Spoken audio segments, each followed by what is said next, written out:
Hello everybody, welcome back to my channel, Loving Your Life with Mama D. And of course I'm Glenda Davis, aka Mama D. And today is Glow Wednesday.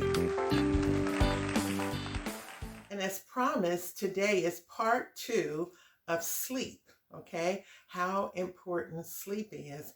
And today we're going to talk about sleep apnea, okay? Sleep apnea and other ways to fall asleep and stay asleep. I don't know if you have sleep apnea or know someone in your family who has sleep apnea, or someone in your home has sleep apnea, and you know what it's like to sleep with someone, or in the room with someone, or in the house with someone who is a snorer, and they wake up at night choking, and ooh, it can be really something. But we're going to talk about that today. So if you're interested in that content, I don't know about you, but I'm ready to get started, okay? There are millions of people in America and all around the world who have sleep apnea. Some know it and some have no clue. Such was myself. I had no clue I had sleep apnea. I knew that I would wake up choking a lot of times, but I didn't know what it was from. We had gone out of town once. It was me, my husband, and my 2 younger sons. We were in the hotel room, and me and my husband, we fell asleep, and the boys stayed up, watching TV or what have you. The next morning, they said, "Mom, last night you would inhale and Dad would exhale. And then Dad would inhale and you would exhale. And then you would inhale and Dad would exhale. And then it would be your turn." And we would be like, "Mom, it's time for you to exhale." And you would just stop breathing. And then finally you go like that. And I was like, "What?" And they say, "Mom, you did that for just hours." And I was like, okay, maybe I need to go see ENT. And I did. I had a sleep study done where, you go overnight. They put the little electrodes on top of my head. I think they were probably behind my head because I had to wash all the gook out of my hair the next day. They put the electrodes all over you, and then you sleep in a room that's set up with a bed, and they make it as comfortable as possible. And they watch you through the night as you sleep. And it turned out that I had it was moderate. It wasn't severe. It was moderate enough for me to need a CPAP machine. So I ended up with one. Sometimes I use it and sometimes I did not. And one time we were down in Gatlinburg, and we were actually on a marriage retreat.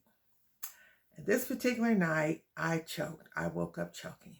And I'm telling you, I could not catch my breath. I choked, and I was just trying to get my breath. I couldn't. We literally had to go outside and walk around the hotel just so I can get some air and try to get my wind back and everything. And then I realized, girl, you need to take your CPAP with you. You need to use it on a regular basis. Now, I know if you are diagnosed with sleep apnea and you have a CPAP machine, I know they can be annoying. I know that you can end up at night and that they just on your nerves, and you end up just throwing them off and just throwing them on the floor. Because I think for the first year or so, every morning I wake up, I put it on, but it would be on the floor. I don't even remember snatching it off my face.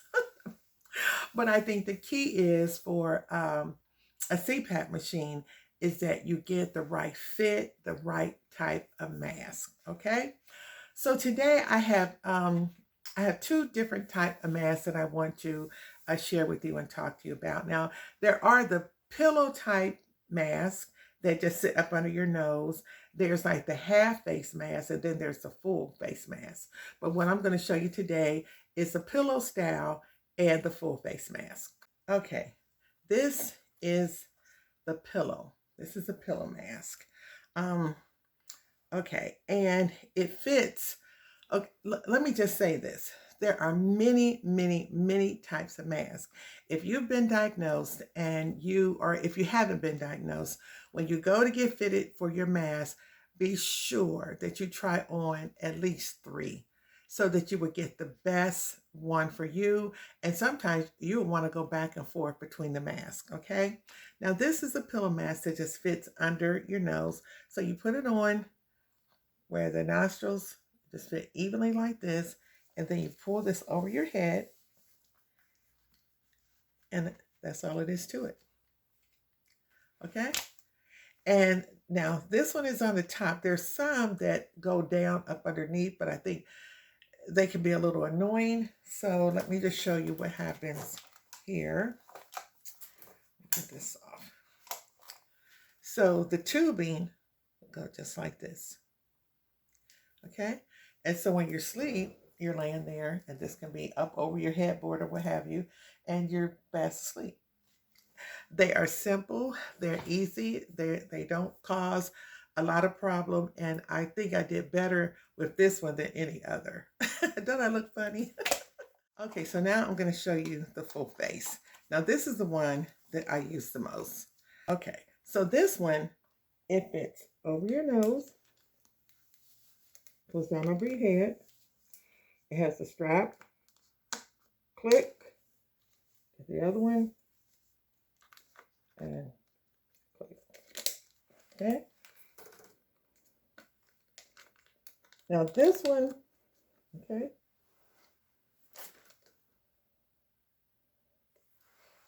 All right, there you have it. Say if you want to get up and go to the bathroom, you just unhook this, go to the bathroom, come back, hook it back. Okay? It's that simple. Okay, then when you want to take it off and snap it, and just bring it over your head. Now let's talk about the machine itself, and then we're going to talk about what is sleep apnea. Now let me just show you how the machine itself works.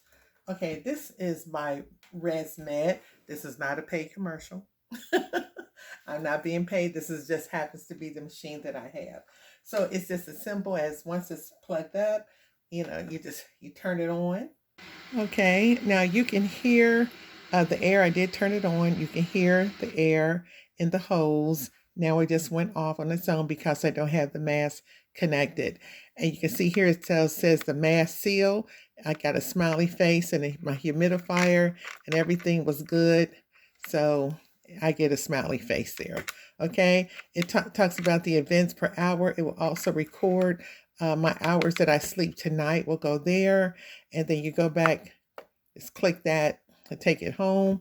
And you can look at your options and your sleep report. So if you click on the blue, it gives the sleep report. Go back to home, and here you can go to your other options. It talks about your ramp time. And the ramp is how fast it gets up to your number. My number, I believe, is 9. Okay. And then it has the climate control, tube temperature, pressure relief, smart start, and your mask. So I have it on a full face mask, so that's the one I use. Or if you want, you could change it to the nasal or the pillows. Okay, but I'm going to keep it on the full mask because that's what I'm using currently. All right, and it's just that simple, very small. You put it on the side of your bed, sit on a little nightstand or a table. And I understand you should put it not necessarily level with your face. Maybe try a little lower than your face level, but I always sleep with a few pillows too. So it's a nice little device. I've had this for probably about 4 years. They may have some more up-to-date ones by now, but this is the one I use and I love it. It packs up real easily so you can travel with it. Okay. Okay, sleep apnea is actually a very, potentially dangerous disorder. When you stop breathing, repeatedly through the night or whenever you're trying to sleep, and you can start snoring from it, you stop breathing, you can choke, and it is extremely hard on your heart. And it's just really a complicated situation that needs attention. Now, there are 2 types of sleep apnea. One is the OSA. That's the obstructive sleep apnea. Okay. And that means that your throat, it closes and it blocks the air getting into your lungs. And that's the most common one. So when you're sleeping, and especially sometimes it would happen more on one side than the other. But when you are sleeping and it causes your wind, you're not getting wind, and it's like the muscles can't do enough to start your breathing again. And if you've ever had sleep apnea, if you have it, you know exactly what I'm talking about. You're trying to catch your breath, you're trying to wake up, and it's like you're stuck and just suffocating almost. Okay, so the CSA, the central sleep apnea, is when the brain doesn't send the proper signals to your muscles to that control the breathing. Okay, does that make sense? So, they both are very complicated, but they're very real. Now, the obstructive sleep apnea is the most common. Many times, for the obstructive sleep apnea, your doctor will suggest, losing weight, and that will also take some of the weight off the neck, and it can help you breathe better. But if you can't lose weight and if that doesn't work, then you pretty much are going to have some kind of breathing therapy, which is going to more than likely be a CPAP machine. There is also a new device on the market that is an implant that is actually implanted within your chest, and it will send signals to your throat when it closes, that it will start up breathing again. Many times you can have sleep apnea and not know it, but if you wake up with a dry mouth, if you find yourself wake up choking, if you feel like you're not rested when you wake up, if someone else is telling you that you're snoring, and they tell you that you are not breathing or that you stop breathing, those are some of the primary signs that you do have sleep apnea. Apnea doesn't care if you're a male or female. It doesn't care about your age, but it does seem to happen more frequently when you're older, as opposed to when you're younger. And as I said before, and gaining weight. If you put on some weight lately and you found that you seem like you have developed sleep apnea, that might be one of the problems.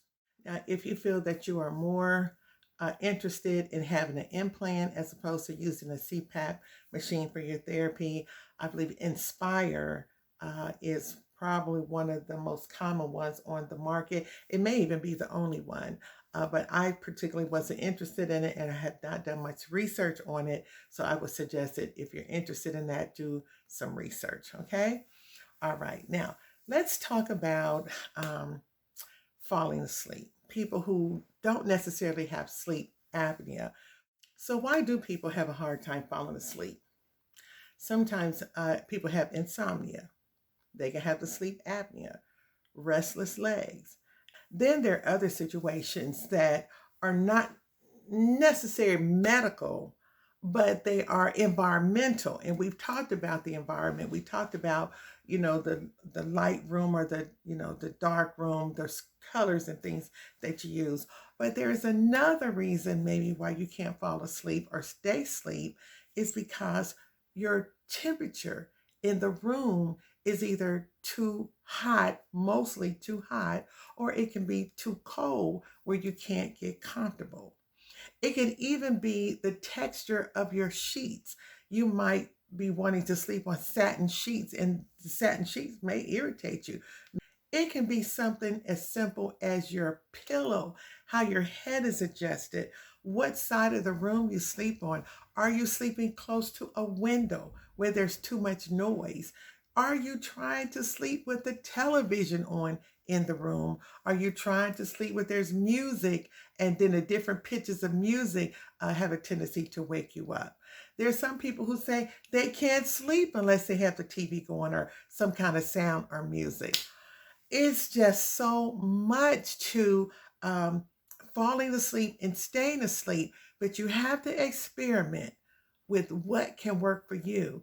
And I would suggest not eating right before bedtime. And so many times we want to get up and get that midnight snack. Once you get up out of that bed and go down the stairs or another room and start finding something to eat, and then you have to come back, you have to try to wiggle yourself back down, and maybe you've eaten too much and you have to get up and go to the bathroom and that breaks your sleep. All these things will affect the way you sleep. And one of my problems is I know rather than me just going upstairs and getting in the bed, I will sit there and watch television and, and be slumped over in the chair sleep. And then I'm like, look at the clock. Oh, Lord, it's 12 o'clock. And my sleep quality has been, sitting in the chair, head slumped over, not in my bedclothes. So if you really haven't prepared yourself for sleep, it's going to be hard to get to sleep and stay asleep. Now, there are some teas that you can take. There's some ashwagandha. There's a chamomile tea. And there are other sprays that you can put on your sheets that will help you sleep, like eucalyptus. You can use various candles. The only thing you have to be careful not to go to bed and go to sleep with the candle still burning, but maybe just set the atmosphere before you go to bed. Also, having plants in your room to give off some good oxygen, okay? Those are all good, sound pieces of advice to help you get to sleep and fall asleep. Now, one thing about me, I don't have no problem falling asleep. I, you know, I can go to sleep, I can get up, and I get back in the bed, and I go right on back to sleep. But I'm an early riser. I'm gonna get up by 7 o'clock. And now that I have my little dog Sandy, she gonna make sure that I'm up between 6:30 and 7 o'clock because that's her schedule. Let me out. She's gotta go. When she gotta go, she gotta go. And she will nudge my hand and nudge my hand until I get up and get her out of here.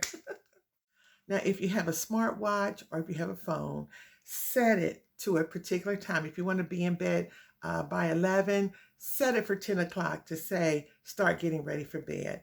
That means you're going to start shutting the house down, making sure if you want to put in that last load of laundry or to get your shower, set your clothes up for tomorrow, make sure that your lunch is packed, get everything that could disturb your sleep because when you lay down on a pillow, you don't have to sit up and say, oh, I forgot to put the clothes in the dryer. Then you're up and running around after 11 o'clock. Okay. So you want to get yourself established so that you can go to bed, get in the bed, and get a good night's sleep. The other thing is do not go to bed with your phone. So many people make the mistake of, having their tablets, having their computers and their phones in the bed, in that light, that ultraviolet light from the phone and the radiation from your phone. We even have the nerve to put our phone on the charger, and so many times we'll fall asleep with the phone in the bed with us. That is so dangerous. It is, tests are showing us that that can cause cancer, and you do not want to end up with a case of cancer because you have your phone on the charger in the bed with you or even within 6 feet of you. I would suggest you keep the phone, if you're going to have it on the charger, put it on the other side of the room. Keep it away from your body and especially your head. And while we're talking about that, women, please don't be putting your phone down in your chest and having your phone down in your pockets and things like that. We're going to find out that these phones have caused us harm down the road. Okay. Oh my. So, and if you're a person who watches TV, if you need to watch some TV or listen to some music or something, just have it set, put it on a timer or something where it will go off so that you can fall asleep and have a good night's sleep. So for staying asleep, I would suggest, not eating at least an hour before you go to bed because most of the time you're going to be awakened to go to the bathroom. Sometimes it's because of dreams or what have you. Things that you have eaten will cause you to maybe have acid reflux, cause you to wake up, jump up, and not be able to go back to sleep. There are some sedatives and things that the doctor can prescribe for you if you want to, or maybe even take some over the counter. I think it's a Tylenol PM or maybe a Aleve PM. I think once I used the Aleve PM, and that did work pretty good. But I got to the place where I really didn't need it. I don't even know why, because I don't have a problem going to sleep. I think it was maybe for me to stay asleep or something. But I remember using it for a while, and I don't really have to use it now. But it did kind of get me out of that place that I was. Um, I'm also a dreamer. So now if you dream and it wakes you up, maybe if you didn't have a pleasant dream that wakes you up, you can't go back to sleep, then you may have to get up. And I would suggest you get up and just say a prayer, talk to the Lord, and try to get yourself just to lay down and be still. Just get back. Just don't just get up and give up, but get back in bed and stay there and just try to get yourself in a comfortable position. Once again, your sheets, the covers, the temperature, your pillow, your sleeping clothes, all those things will play a part in how well you sleep. Okay. And some of us who need the CPAP machine, if you need one and you don't have one and you end up with it, you will find that you're getting a much better quality of sleep with that machine. Okay. I think that might be about all. I'm trying to make sure that I've covered everything that I want to cover because I don't want to really do this one again next week. But I think that's about everything. Now, if there's anything else that you would like to know about CPAP machines or sleep apnea or insomnia, those kind of things, or what you can do. And since I really don't want to do this one again next week, I'm hoping that I'm covering everything, but put it in the comments if there's something else that you would like for me to cover, and I'll try to get it in at the beginning of the session on next week, okay? Hey, listen, if you haven't already done so, I would really, really, really appreciate it if you subscribe to my channel. If you give me a thumbs up, YouTube really likes to see when you engage with me, and give me a thumbs up or give me a comment, even when you share. And please, if you haven't already done so, please subscribe, okay? Listen, it's your life. You love it and make the best of it. And until next time, you have a very blessed day and get yourself some quality sleep. All right? Love you guys. Bye-bye.